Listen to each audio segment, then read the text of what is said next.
Hi friends, welcome to my channel. ఈరోజు recipe వచ్చేసి మన తోటలో కాసిన బీరకాయలతోటి బీరకాయ ఎగ్ చేస్తున్నాను. ముందుగా ప్యాన్ పెట్టుకొని అందులో 3 టేబుల్ స్పూన్ల ఆయిల్ వేసుకోవాలి. ఆయిల్ వేడైన తర్వాత 1/2 టేబుల్ స్పూన్ జీలకర్ర వేసుకోవాలి. ఇప్పుడు 5 లేదా 6 పచ్చిమిర్చిని ముక్కలుగా కట్ చేసుకొని అవి కూడా అందులో వేసుకొని కలుపుకోవాలి.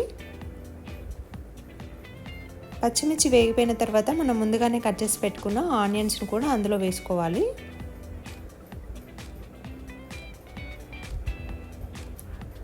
ఇప్పుడు ఇది కొంచెం కలర్ చేంజ్ అయ్యేంత వరకు వేపుకోవాలి.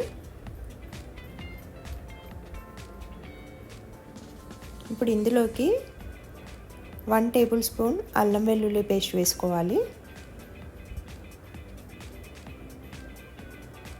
ఇది కొంచెం పచ్చివాసన పోయేంత వరకు వేపుకొని ఇందులోకి 1 టేబుల్ స్పూన్ పసుపు కూడా యాడ్ చేసుకోవాలి. ఇప్పుడు ఇవి వేగిపోయిన తర్వాత మనం ముందుగానే కట్ చేసి పెట్టుకున్న బీరకాయ ముక్కలు ఉన్నాయి కదా, అవి కూడా ఇందులో వేసుకొని కలుపుకుందాం.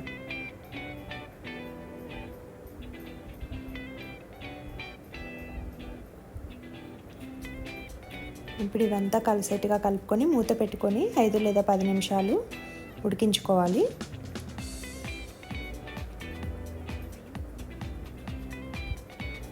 మధ్య మధ్యలో మూత తీస్తూ కలుపుతూ ఉండాలి.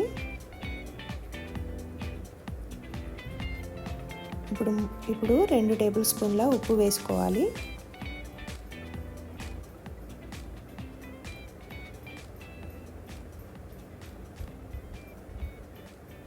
ఇప్పుడు మూత పెట్టుకొని మరో 5 నిమిషాలు ఉడికించుకొని మూత తీసినట్లయితే చూడండి, మనకి వాటర్ అనేది ఎలా ఫామ్ అయిందో. మనం ఫ్రెష్గా ఇప్పుడే తోట నుండి తెంపుకొని వండుకుంటున్నాం కదా, అందుకే వాటర్ అనేది చూడండి ఎంత బాగా ఫామ్ అవుతుందో.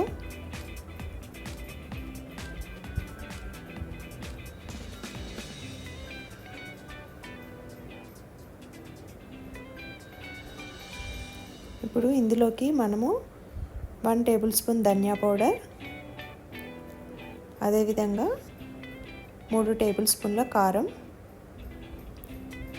ఇవన్నీ వేసుకొని కలుపుకోవాలి. ఇప్పుడు ఆల్మోస్ట్ ఇది ఉడికిపోయినట్లే కదా. ఇప్పుడు ఈ స్టేజ్లో ఉన్నప్పుడే మనము ఎగ్స్ అనేది ఇందులో యాడ్ చేసుకోవాలి. చూడండి, ఈ విధంగా కలిసిపోయిన తర్వాత మనం ఎగ్స్ అనేది ఇందులో కొట్టిపోసుకోవాలి.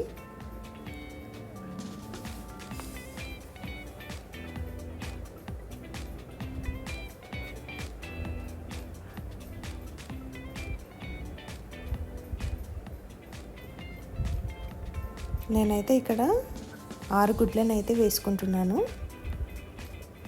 ఇప్పుడు మూత పెట్టి మరో 5 లేదా 10 నిమిషాలు ఉడికించుకోవాలి.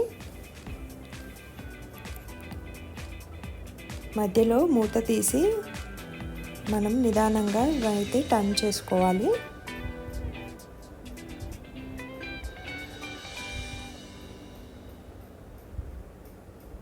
ఇది అన్నంలోకైనా చపాతీలోకైనా ఈ కర్రీ చాలా బాగుంటుంది. చూడండి, ఎగ్స్ అనేది ఆల్మోస్ట్ ఉడికిపోయినాయి. చూడండి ఎలా పొంగాయో. ఇప్పుడు మెల్లగా వీటిని టర్న్ చేసుకోవాలి.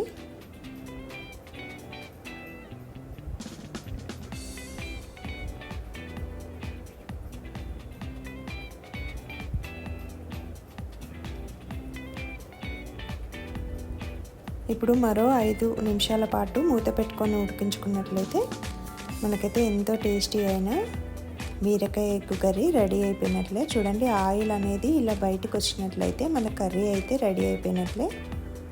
ఇప్పుడు చివరగా కొత్తిమీర వేసుకొని దింపుకున్నట్లయితే ఎంతో టేస్టీ అయిన బీరకాయ ఎగ్ కర్రీ అయితే రెడీ అయిపోయింది. మరి ఇంకెందుకు ఆలస్యం, మీరు కూడా ట్రై చేయండి. ట్రై చేసి టేస్ట్ ఎలా వచ్చిందో నాకు కామెంట్ చేయడం మాత్రం మర్చిపోవద్దు.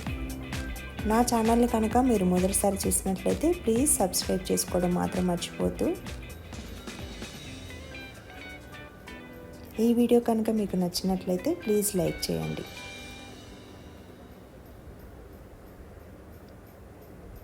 Thank you for watching this video.